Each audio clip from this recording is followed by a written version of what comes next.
Hi అండి. ఈరోజైతే కరాచీ హల్వా ఎలా తయారు చేయాలో చూసేద్దామా. చాలా ఈజీ అండి. పిల్లలు చాలా ఇష్టంగా తింటారు. ఈ కలర్ చూసి అట్రాక్టివ్ అయిపోతారు. అంత బాగుంటుంది ఈ స్వీటు. ఇది ఎలా చేసానో ఏంటో ఈ వీడియోలో చూసేద్దామా. మరి ప్రాసెస్లోకి వెళ్ళిపోదాం రండి. ముందుగా 1 కప్పు కార్న్ఫ్లవర్ని తీసుకోండి. మీరు ఎక్కువ కావాలంటే ఎక్కువ తీసుకోండి, తక్కువ కావాలంటే తక్కువ తీసుకోండి. కప్ కార్న్ఫ్లవర్ ఇలా తీసుకున్నాక బౌల్లో వేసేసుకుని కప్కి కప్పు వాటర్ పోసుకుని మిక్స్ చేసుకోవాలండి. బాగా మిక్స్ చేసుకుని పక్కన పెట్టుకోవాలి.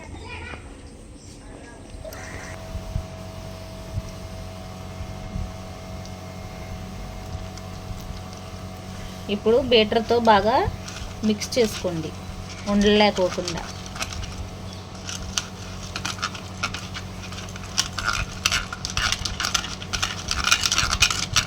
ఇప్పుడు కలిపిన మిశ్రమాన్ని పక్కన పెట్టేసుకుని ముందుగా మందపాటి కడాయి పెట్టుకుని అందులో 2 కప్పులు పంచదార వేసుకోండి. 2 కప్పులు పంచదారకి 2 కప్పులు వాటర్ పోసుకోండి. ఇందాక మనం కార్న్ఫ్లవర్లో 1 కప్పు పోసుకున్నాం కదా వాటర్, మొత్తం 3 కప్పులు వాటర్ పడుతుంది.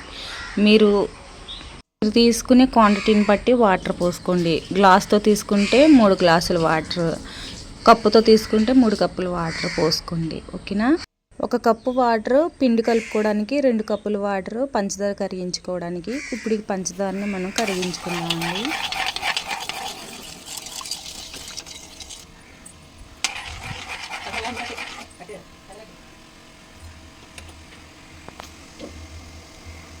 పంచదార మనకు పాకమేమి రావసరం లేదండి.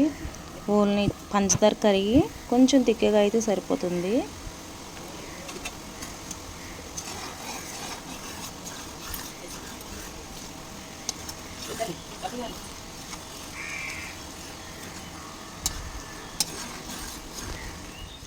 చూడండి, పంచదార కరిగి కొంచెం వాటర్ థిక్ అయింది కదా. ఇప్పుడు మనం కలిపి పెట్టుకున్న మిశ్రమాన్ని మళ్ళీ ఒకసారి బీటర్తో బీట్ చేయండి. ఎందుకంటే అడుగున పిండి పైన వాటర్ ఉండిపోతుంది కదా. అలా ఒకసారి తిప్పుకుని కరిగించుకున్న పంచదారలో పోసేయండి.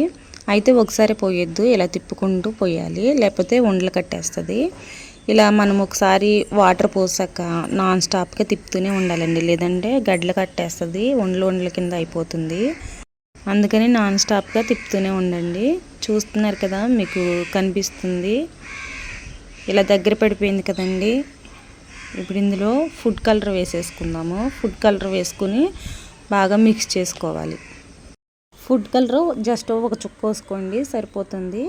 ఇలా ఫుడ్ కలర్ వేసుకున్నాక మొత్తం బాగా మిక్స్ అయ్యేలాగా మిక్స్ చేసుకోండి. ఇలా మిక్స్ చేసుకున్నాక మనము నెయ్యిని వేసుకోవాలి. కొంచెం కొంచెం నెయ్యి వేసుకుంటూ మిక్స్ చేసుకోవాలి. ఇలా మిక్స్ చేసుకోవడం వల్ల మనకి టేస్ట్ బాగుంటుంది, ఫ్లేవర్ బాగుంటుంది. మిక్స్ చేసుకున్నాక ఇందులోనే పుచ్చపప్పు వేసుకోండి. ఇది తయారైందో లేదో మీకు తెలియడం కోసం మనం కడాయి నుంచి సెపరేట్ అయిపోతూ ఉంటుంది. మీరు చూస్తున్నారు కదా, ఇలా సెపరేట్ అయినప్పుడు మనము ఒక బౌల్ తీసుకుని బౌల్కి నెయ్యి రాసుకుని ఇలా వేసేసుకోవాలి. ఇలా వేసేసుకుని 2 గంటల పాటు దీన్ని చల్లారనివ్వాలి. 2 గంటల పాటు చల్లారాక అప్పుడు మనం ముక్కల కింద కట్ చేసుకుంటే కరాచీ హల్వా తయారైపోతుంది. చాలా ఈజీ అండి. పిల్లలు చాలా ఇష్టంగా తింటారు. మీరు ఒకసారి చేసి పెట్టారంటే మళ్ళీ మళ్ళీ అడుగుతారు, అంత బాగుంటుంది. 2 గంటలు అయితే అయిపోయిందండి. ఇప్పుడు చాకుతో చుట్టూ ఇలా అనుకుని మనం డీమోల్డ్ చేసేసుకుని ముక్కల కింద కట్ చేసేసుకుందాము. నేనైతే పుచ్చపప్పు వేసానండి. జీడిపప్పు వేసుకోవచ్చు, బాదం పప్పు వేసుకోవచ్చు, పిస్తా పప్పు వేసుకోవచ్చు. కానీ చూడడానికి పుచ్చపప్పు అయితేనే మనకు బాగుంటుంది. ఇప్పుడు డీమోల్డ్ చేసుకుని ముక్కల కింద కట్ చేసేసుకుందామండి. ఇప్పుడైతే ముక్కల కింద కట్ చేసేసుకుందామండి. మీకు ఏ సైజు కావాలంటే ఆ సైజు కట్ చేసుకోండి. నేనైతే ఇలా కట్ చేస్తున్నాను. కానీ ఇవి చాలా బాగుంటాయండి. నేను చూపించిన విధంగా మీరు